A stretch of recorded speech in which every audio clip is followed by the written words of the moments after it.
Hello everyone, in this video I'm going to show you some techniques for searching in Google.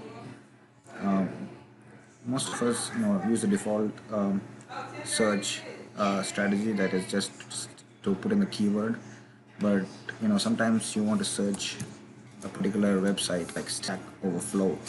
As you can see, for dependency injection, you want to see all the articles in the website for dependency injection in Stack Overflow. So you use site, use the website name, and then the keyword to search in that website name. So now I get everything that is from Stack Overflow, which has dependency injection. So sometimes as a developer you want to do some restricted searching and you want to see all the articles which have in this case dependency injection.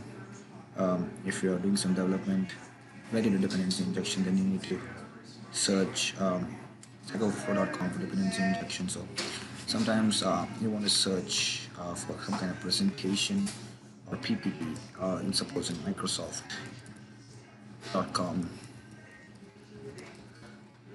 and you want to see file type, it's PPT, and then you want to see anything related to .NET.